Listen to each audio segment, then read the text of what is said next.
The rescuers nurtured this porcupine since infancy and guided it into adulthood. Filled with cherished memories, they eventually released the porcupine into its natural habitat, allowing it to embrace the life it was meant to lead. While they continued to catch glimpses of the porcupine in the wild, it wasn't until a year later that it embarked on a journey back to its rescuers, ready to greet them with a heartwarming surprise. In the South African town of Hotsbroek, a tale of a porcupine unfolds, starting with a diligent potato farmer. Year after year, he toiled tirelessly on his land, facing the challenges that come with farming. However, with his bountiful crops came a predicament. The fertile ground became a sanctuary for hungry creatures, particularly porcupines. These cunning beings were drawn to the potatoes rich in natural salts, making farms irresistible to them. A buffet awaited them, a feast of potatoes, stamped from the wood, and the lingering sweat on tools. While the porcupines reveled in this abundance, the farmers viewed them as a nuisance, as their presence directly impacted their livelihoods. Consequently, many farmers resorted to setting traps, aiming to rid their property of these creatures, sometimes resorting to lethal measures. It was amidst this predicament that a tiny baby porcupine found itself in the hands of a compassionate farmer who couldn't bear to end the young one's life. In 2015, he decided to take the porcupine to the Daktari School and Wildlife Orphanage, a haven established by Jan and Michelle Mary Field, a dedicated couple devoted to the cause of African wildlife.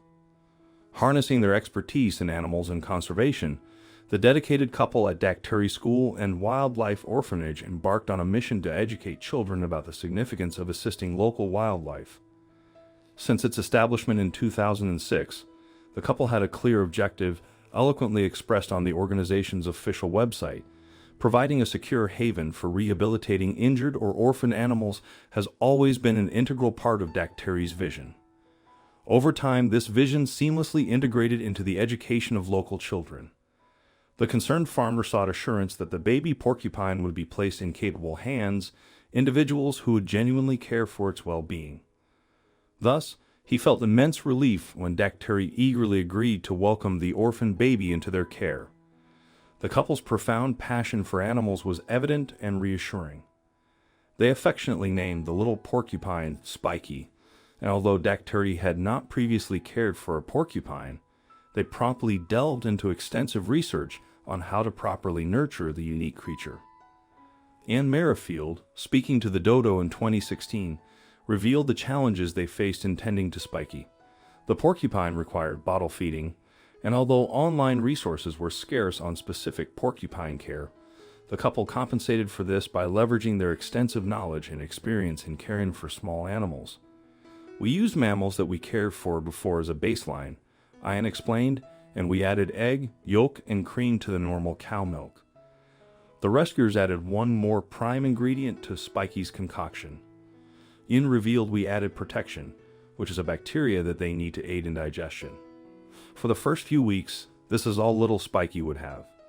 He loved it that much, but as the porcupine grew bigger, his appetite grew bigger too.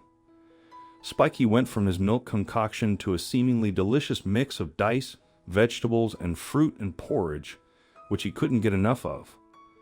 Merrifield reflected on Spiky's character, stating that he really liked eating and sleeping were his whole life.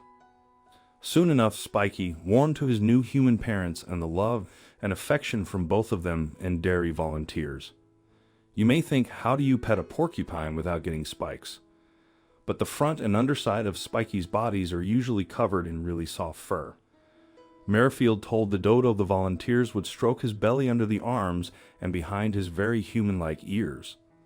Spiky would jump up in their lap, nuzzle their neck, and it seemed because of his adoring friends and family, Spiky grew up in the orphanage, big, strong, and most importantly, healthy. One day, the time came for Spiky to leave the orphanage behind and live his best life in the wild, Merrifield explained. "We just decided he would be happier and free, and if he had any problems, he would come back for food despite being set free into the wild. It seemed that Spiky simply enjoyed the company of his human parents and friends more than his own kind." Merrifield joked, "We aren't sure if it's because he needs the food or if he just enjoys our company.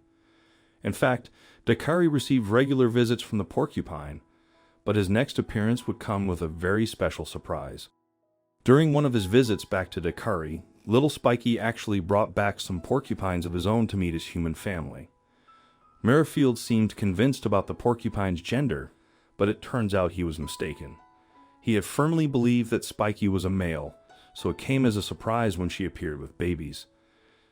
Despite the revelation that Spiky was actually female all along, the staff at Dakari were elated when she proudly introduced her little family to them. Merrifield believes that Spiky was so proud of her offspring that she wanted to showcase them to her human friends. While Spiky felt right at home in Dakari, her babies remained cautious around humans, preferring to stay in the shadows rather than venturing indoors. Spiky's human caretakers also welcomed a male companion to the orphanage, presumably the father of her babies. Ian expressed his happiness at Spiky's well-being. Witnessing Spiky living a fulfilling life in the wild and raising her own family is truly remarkable. He fondly described feeling like a proud parent, and rightfully so. He, his wife, and the dedicated volunteers at Dakari are deserving of gratitude for ensuring Spiky's health and happiness. I hope you enjoy this video. Kindly share it with your loved ones and consider subscribing to our channel. By clicking the bell icon, you'll stay updated with our latest content. Thank you for your support.